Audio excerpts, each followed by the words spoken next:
Assalamualaikum warahmatullahi wabarakatuh. Salam guru penggerak, tergerak, bergerak, menggerakkan.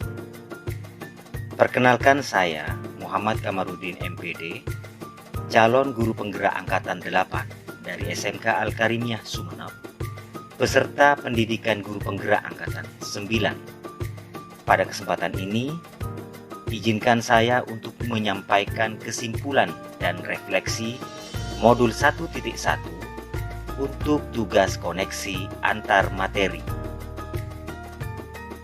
Adapun kesimpulan dan refleksi yang akan saya sampaikan didasarkan pada beberapa pertanyaan pemantik.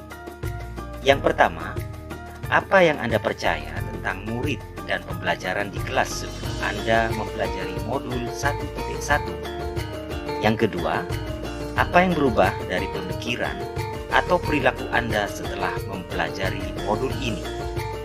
Dan yang ketiga, apa yang dapat segera Anda terapkan lebih baik agar kelas Anda mencerminkan pemikiran Ki Hajar Dewantara? Untuk menjawab pertanyaan pemantik ini, saya akan menjawab dan memaparkan deskripsi tentang refleksi yang saya lakukan, baik itu sebelum mempelajari modul 1.1 dan setelah mempelajari modul 1.1. Pertama, sebelum mempelajari modul 1.1, saya beranggapan bahwa murid adalah seseorang yang dapat mengikuti apa yang diperintahkan oleh guru. Namun, sesudah saya mempelajari modul 1.1, saya sadar bahwa setiap anak memiliki kodrat alam, sehingga setiap anak itu unik dan memiliki karakteristik yang berbeda. Murid memiliki bakat dan minat masing-masing sebagai subjek dalam pembelajaran di kelas. Tugas guru adalah menuntunnya agar ia dapat mengembangkan kodrat alam pada dirinya sesuai dengan kodrat zaman. Yang kedua, sebelum saya mempelajari modul 1.1, saya juga beranggapan bahwa murid harus memperhatikan penjelasan guru dan lebih rajin berlatih agar dapat mengikuti pembelajaran yang dilakukan oleh guru, khususnya saya selaku guru mata pelajaran matematika. Namun, sesudah mempelajari modul 1.1, saya mulai sadar bahwa murid merupakan subjek pembelajaran yang memegang kendali pembelajaran. Pendidik harus memfasilitasi belajar murid agar mereka dapat menjadi manusia yang seutuhnya. Yang ketiga, sebelum mempelajari modul 1.1, saya beranggapan bahwa pembelajaran berpusat pada guru atau teacher center. Guru adalah satu-satunya sumber ilmu. Walaupun saya sudah tahu bahwa pembelajaran harus berpusat pada siswa, tapi bagi saya, ketika saya mempelajari atau mengajarkan mata pelajaran matematika, sungguh saya harus menjadi pusat. Namun, setelah mempelajari modul 1.1 ini, saya menyadari bahwa pembelajaran seharusnya berpusat pada murid atau student center. Sebagai subjek pembelajaran, anaklah yang aktif dalam membangun pengetahuannya sendiri. Mereka berhak menentukan sumber belajar mereka. Jadi, pembelajaran yang kita berikan berdasarkan kebutuhan murid, metode, dan pendekatan yang dipakai sesuai dengan kondisi murid. Yang keempat, sebelum saya mempelajari modul 1.1, saya beranggapan bahwa tugas guru adalah mentransfer ilmu dan pengetahuan yang dimiliki kepada murid. Namun setelah mempelajari modul 1.1 ini, saya mulai sadar bahwa tugas guru yang sebenarnya adalah menuntun dan membantu murid memahami pentingnya materi yang dipelajari serta menumbuhkan budi pekerti yang baik, membantu mereka mengidentifikasi manfaatnya bagi mereka dalam kehidupan nyata. Hal ini mensyaratkan adanya proses pemaknaan materi, bukan sekedar menguasainya saja, namun juga menyadari manfaat untuk dirinya sendiri. Dan yang terakhir, sebelum saya mempelajari modul 1.1, saya beranggapan bahwa dalam pembelajaran hanya berfokus pada ketuntasan belajar dan penyelesaian kurikulum.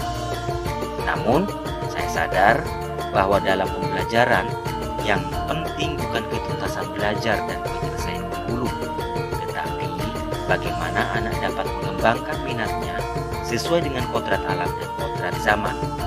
Dalam pembelajaran, guru dapat menciptakan pembelajaran yang menuntun anak menjadi manusia yang berbudaya. Satu lagi ingin saya tambahkan refleksi saya, bahwa sebelum mempelajari modul 1.1 ini, saya beranggapan bahwa dalam penilaian itu lebih berfokus pada penilaian pengetahuan.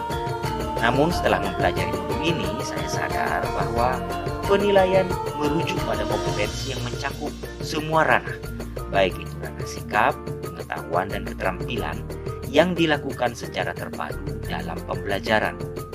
Penilaian tidak hanya dilakukan oleh guru, namun perlu melibatkan murid melalui penilaian diri, self-assessment, penilaian antar teman, peer assessment, refleksi diri, self-reflection, dan pemberian umpan balik antar teman atau peer feedback. Nah, dari beberapa refleksi tersebut, apa yang dapat segera saya terapkan agar pembelajaran di kelas yang saya lakukan mencerminkan pemikiran Ki Hajar Dewantara? Berikut saya paparkan apa yang harus saya segera terapkan. Yang pertama, saya harus mendesain dan menjalankan pembelajaran yang berpihak pada murid. Pembelajaran berpihak pada murid, salah satu cara yang akan saya lakukan adalah memberikan kebebasan murid dalam menentukan gaya belajarnya, membangun sendiri pengetahuannya, dan secara aktif terlibat dalam kegiatan pembelajaran, sehingga murid memahami makna merdeka belajar seutuhnya. Saya akan berusaha menghamba diri pada murid, artinya melayani setiap kebutuhan belajar murid dengan niat hati yang ikhlas agar mereka dapat mencapai keselamatan dan kebahagiaan yang setinggi-tingginya, baik sebagai manusia maupun sebagai anggota masyarakat. Yang kedua, saya akan melakukan asesmen diagnostik non-kognitif dan pemetaan bakat minat potensi murid. Hal ini penting dilakukan karena potensi dan kebutuhan murid belajar yang beraneka ragam. Hasil asesmen dapat saya gunakan sebagai acuan untuk menentukan strategi pembelajaran yang akan dilakukan. Tentunya strategi pembelajaran yang berpihak kepada murid. Yang ketiga, melaksanakan pembiasaan positif guna menciptakan budi pekerti murid yang baik. Pembiasaan yang akan saya lakukan antara lain mengawali pembelajaran dengan berdoa, menanyakan kabar, dan mendoakan hal yang baik untuk murid. Selalu memberikan apresiasi setiap proses belajar murid. Selalu memberikan kata-kata positif satu sama lainnya. Memberikan teladan sikap dan perilaku lainnya yang mencerminkan nilai-nilai budaya dan Pancasila. Yang keempat, saya akan melakukan evaluasi dan refleksi sebagai upaya perbaikan kualitas pendidikan dan pengajaran yang saya lakukan. Hal ini penting saya lakukan untuk mengetahui kekuatan dan kelemahan dari pembelajaran yang dilakukan. Kegiatan refleksi harus saya lakukan untuk setiap metode pembelajaran yang diberikan. Apakah sudah sesuai dengan kebutuhan murid atau tidak. Dan yang kelima, yang akan saya terapkan adalah menggali ide kreatif dan inovatif dari berbagai sumber. Saya harus aktif mencari pengetahuan dan pengalaman belajar untuk meningkatkan kualitas diri sebagai guru. Sehingga proses pembelajaran yang akan saya hadirkan di kelas tidak monoton, melainkan sesuai dengan kodrat alam dan kodrat zaman murid.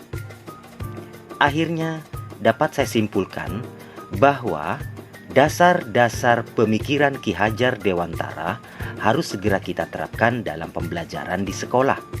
Di antaranya bahwa tujuan pendidikan adalah menuntun anak sesuai bakat dan minatnya, bukan hanya ilmu akademis saja, namun juga penanaman budi pekerti yang baik. Sebagai seorang pendidik, hendaknya menghambakan diri pada murid, yaitu melayani setiap kebutuhan belajar murid dengan niat hati yang ikhlas. Demikianlah paparan saya tentang kesimpulan dan refleksi modul 1.1. Terima kasih. Salam guru penggerak. Wassalamualaikum warahmatullahi wabarakatuh.